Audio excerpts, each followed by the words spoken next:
Voici maintenant une présentation de l'onglet Lieux du logiciel Champion. Le premier onglet est la gestion des lieux et le cheptel. Ici, nous avons pour chacun des lieux un onglet permettant de changer d'un lieu à l'autre.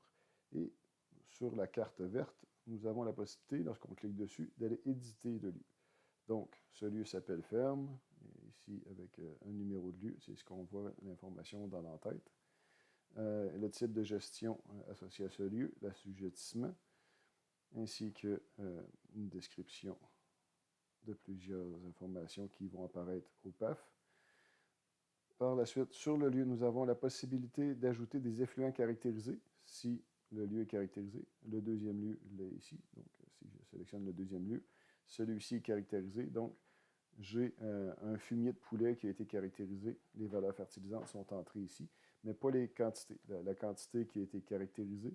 Mais lorsqu'on veut utiliser l'effluent caractérisé, il s'agira sur un bâtiment de venir entrer la quantité de l'effluent caractérisé que nous voulons utiliser pour cette année-là. Si je reviens à un lieu normal, non caractérisé, nous avons comme j'ai montré ici, ajouter un lieu permet d'ajouter un autre lieu, mais à l'intérieur d'un lieu, nous avons le bouton « Ajouter une installation ». Les installations sont les carrés jaunes qu'on voit ici, avec une description, le type de bâtiment, le type d'installation qu'il s'agit, le type d'effluent produit par cette installation, et ainsi qu'une description servant à remplir le PAF. Sur une installation, nous avons des catégories d'animaux. Ici, le bouton « Ajouter une catégorie d'animal », mais pour le moment, j'ai présentement 65 vaches, des vaches laitières d'une autre race que canadienne au Jersey. Le propriétaire des animaux, l'installation dans laquelle la catégorie d'animaux est associée. Le nombre de jours au pâturage pouvant être ajusté ici, le nombre de jours d'élevage total. Et ici en bas, les effluents produits par cette catégorie d'animaux. Donc, j'ai ici maintenant les taures, les génisses et une deuxième installation, une étape froide, où des taures y sont entreposés.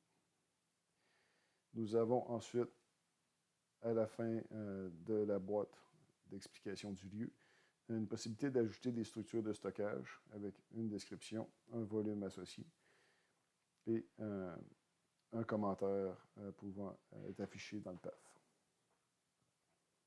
Si je reviens en haut, par la suite, il s'agit d'une suite de la configuration pour les catégories d'animaux. Donc ici, le phosphore produit par annexe 7 et le droit de produire. En cliquant sur un lieu, nous avons la possibilité d'entrer le droit de produire et en ajoutant des catégories d'animal RA, nous venons entrer des quantités d'animaux et la catégorie d'animal, ce qui donnera la quantité totale avec pouvant être produit sur ce lieu. Par la suite, chacune des catégories d'animaux qui ont été entrées sur le lieu, nous verrons l'unité d'inventaire qui a été entrée dans l'autre onglet, mais ici, l'inventaire maximum simultané servant au calcul du droit de produire.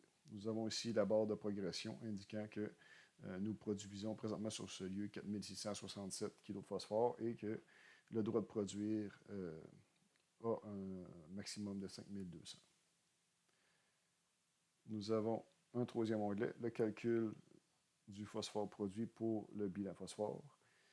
Donc ici, chacune des catégories d'animaux aura la quantité de phosphore produit selon l'annexe 6, servant au calcul du bilan phosphore.